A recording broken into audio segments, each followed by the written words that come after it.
want to say all of you are just wonderful the way we're moving along with things. And I just want to just express gratitude. Again, we're going to be recording this for those that are willing to watch this and share this with their contacts as well as their family, right? So I'm going to introduce Detective Suarez at this time. Detective Suarez. Yes, how you doing? Oh my goodness, we are just so grateful because as a detective, we can only imagine the amount of time and space that you are pouring into us to give us some of your expertise. And I'm excited about this workshop because myself with four children, it can be disheartening sometimes that we have to depend on technology, right? Yes. So take it away, please. Okay. Enlighten us. Tell us un minuto of who you are because I did share your bio with Yes. individuals, but if you can just briefly, and then you can start your workshop because it's right now, it's 11:38. Okay. Sounds great. So, Awesome. I've been on the force 31 years now. Worked in many different departments, so I've seen different aspects of uh, poor communities or affluent communities. I've done pretty much everything I wanted to do in law enforcement. Born and raised in Brooklyn, with little to no education, but I ended up getting to where I'm at, thank God. Um, and I try to speak with everybody that I can and learn from them, and hopefully they learn from me. Um, Pretty much that's it. Just enjoy my job. You're the best. Thank you. And let me ask you a question because I didn't even do you speak Spanish? And I'm just curious. Yes, I do. Born and raised in a Spanish household. I learned Okay. how to speak Spanish in school also, because there was, of Okay. course, in Brooklyn back in those days, there was bilingual courses. So they put Awesome. me in that category that if you have a Spanish last name, you got to be in bilingual classes, whether you Wow. use Spanish or not. Okay. Well, thank you for sharing that now. Yeah. I'm excited about your workshop. Please take it away. All right. So right now we're gonna be looking into. I was asked to do child predators, which is a big thing nowadays, especially with the internet. Internet, it's still new to a lot of people. There's the dark web, which I don't even understand that. Things that are going on in there, which is scary. But regular internet with these phones nowadays, children now have phones and tablets at 3 years old. They can maneuver a tablet and iPhones and these galaxies way better than the people that probably put them together. And it's a shame on us as parents. We don't keep tabs on that.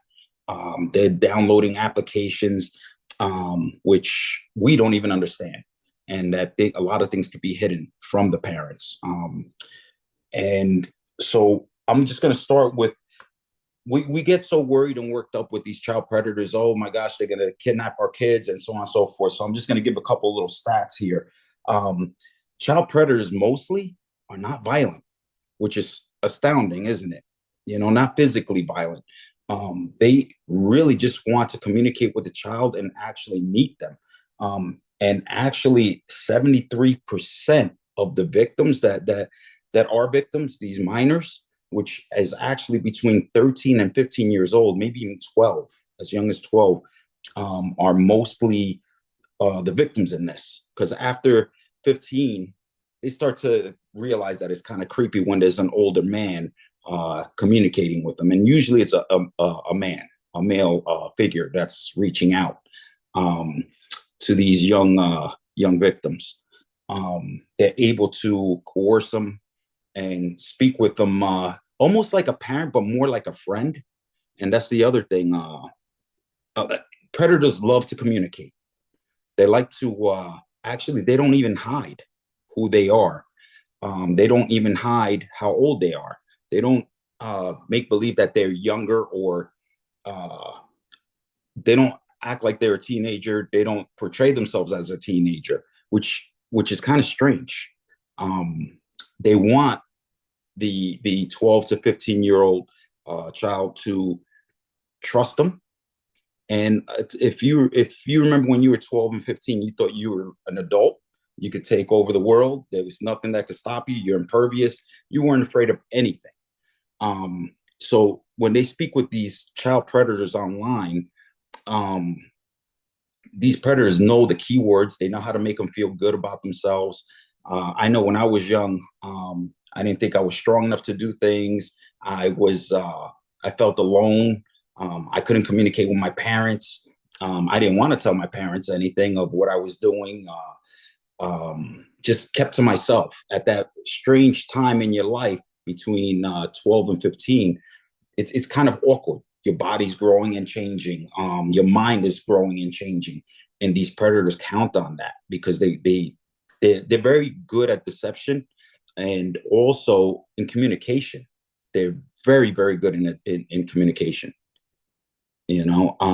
And so these kids develop an attachment to them. Almost first is like a big brother, but then they start to almost fall in love with the predator. It's kind of weird. And they become boyfriend and girlfriend almost online, and it's that weird communication that draws them out, and they do eventually. It's a long grooming period. That grooming period is key. The Detective Suarez, I can't help but to say that a lot of times some parents and guardians allow this type of communication because either they're busy, they're caught up. And if you could talk a little bit about the students, the kids that fall into this, like what are their characteristics, just to keep in mind as to things that we may notice as parents or guardians. Yeah, so really from what I've seen, I don't see any characteristics. Anybody is able, and so the predators, the way they do it is they look to see, they go online, look at Facebook, Snapchat, Instagram, see what they're interested in, and they'll go in and that's what they will talk about. Kids nowadays, they post, even adults, we do it. We post a lot of things. I could find out a lot of things just about you if I saw your webpage or what you're interested in, who you communicate with. They do their homework. They're almost like detectives themselves. So they know how to find their way in. But they're not better than you, right, Detective Suarez? Well, no, I hope not, because I tell you, this is one of the things that I hold dear. Our children are everything. I have 4 children. They're adults now, but you know, thank God, cell phones started really being brought out when they were young, when they were younger. So I never gave it to them. They didn't get a phone until they were 18. They were done. So I was, thank God, I didn't have to deal with this. Parents nowadays with young children, I feel for you, because there is so many things that are done with these phones and hidden from you.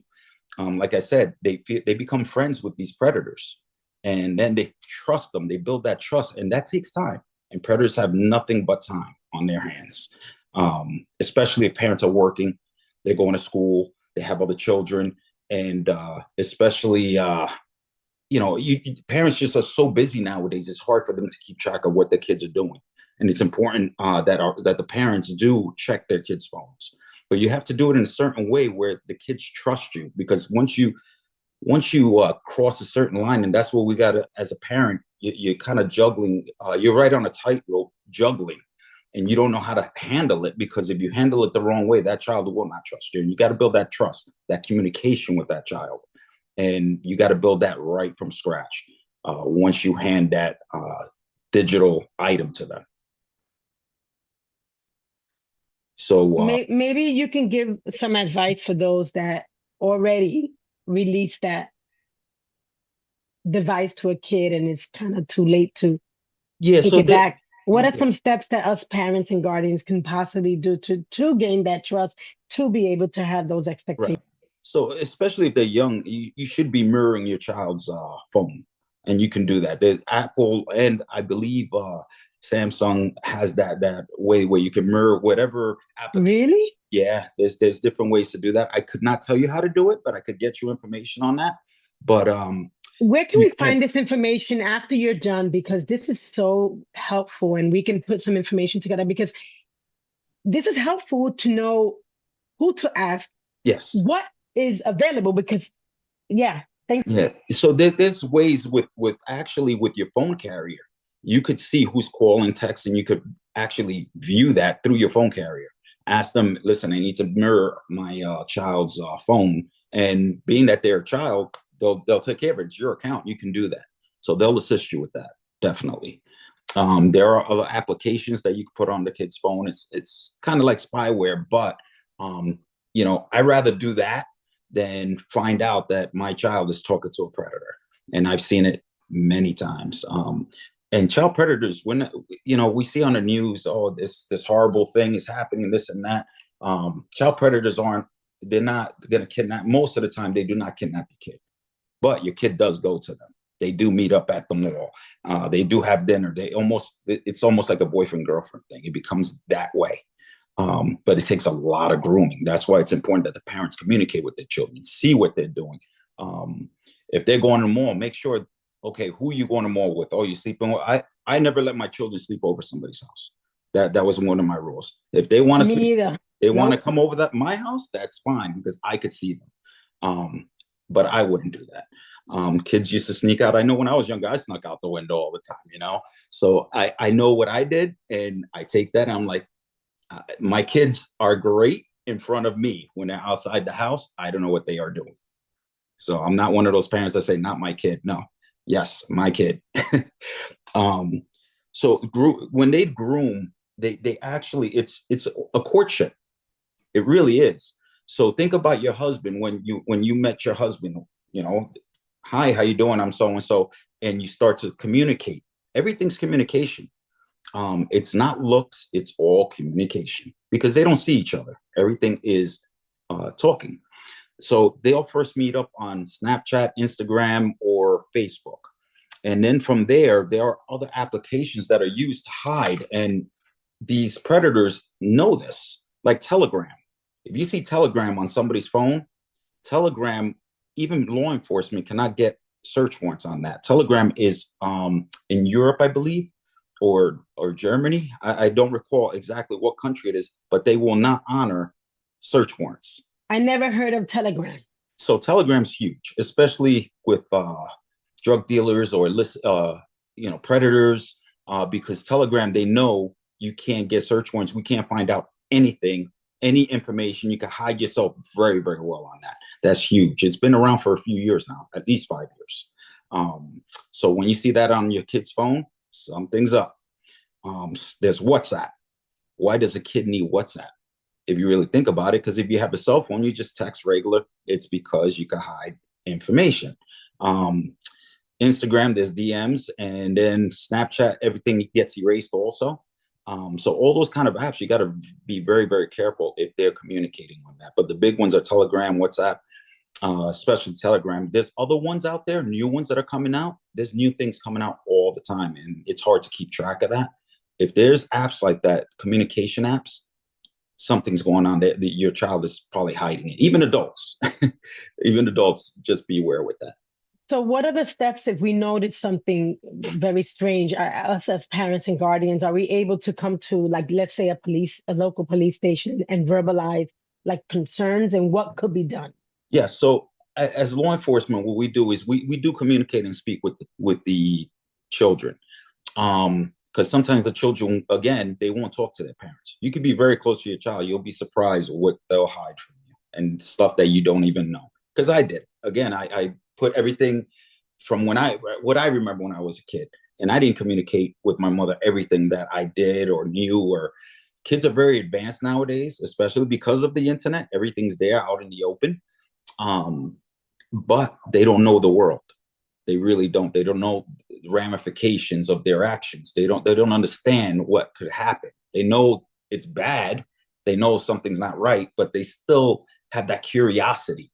They still have that thing as a child. They want to know more. So that's what these predators do. So what we do is when we speak with the child, we try to look for key words. We try to look in their phones and we see what they're hiding. Like an iPhone, there's the hidden files.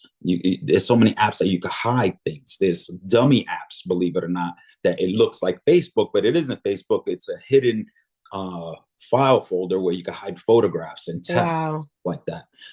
So there's a lot of that stuff. So we talk to the. Okay. I was gonna say, Detective Suarez, if you can leave a moment or two to see if there's any other questions that someone may have. Yes. at this time, I welcome you to unmute yourself and ask Detective Suarez if you have a question. And if not, do you mind giving us a short vignette of something that, of course, no names, but an Yes. example of something that you So can share? yeah, so the sad thing is we get one of these a week. Really? Yeah. And we take them in as the sexual assault because a lot of, obviously if it's somebody between 12 and 15, actually up to 17, 17 years old is age of consent to have sexual contact. Uh, so 17 and up is okay. Anything below that is a sexual crime.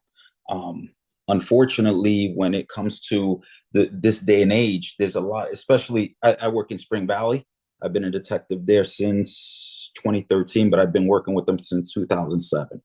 Um, it's predominantly Hispanic from other countries, Guatemala, Ecuador, Honduras. Over there, the laws are very, very different. Even though their laws are, or I shouldn't even say that, there are child laws, but law enforcement don't investigate. Parents are just used to, it's just the culture, right? We always say the culture, and we got to break that culture because that culture, they're bringing it over here to the States. So we try to educate them as best we could. Um, so they I, used to, I think that sounds about right because I know in a lot of countries you're able to marry like at the earliest 14, 15, and yeah. we have to remind them that here that's Mhm. not legal. Yes, yes. We have a lot of these predators that they're 21, 22 years old and they have a baby face, right? Because I at 21, they still look kind of young. So to these girls, oh, he looks like he's 18. And for them, that's okay, right? But then they find out that once these predators have a hold of them and they find out their real age, 24, 25, even 30 years old, they're like, okay, I'm already in it. We'll continue the relationship. Right. And parents don't Wow. realize what's going on until it's too late. So we try to educate as many people as possible. Sometimes we'll go.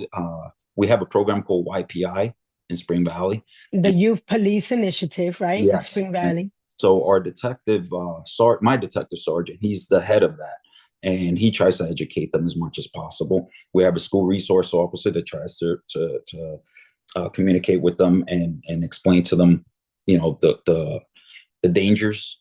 But it's difficult. It's because we have new kids coming in all the time, so it's just very difficult to keep that up. We need a bigger, broader base to communicate this with them. And I think that's why it's important to educate the community, right? Yes, yes. Yeah. Again, everything Yeah. dwells around communication. The parents have to Yeah. communicate, the children have to communicate, and the predators communicate very well. Believe me, Yeah. And, they, and they we know gotta the game. get ahead of the ball, right? Right. Yes, Ahead of the we do game. have to get there. So Detective Suarez, I just want to say thank you for your wisdom and expertise in this area. You're the best. We appreciate your time.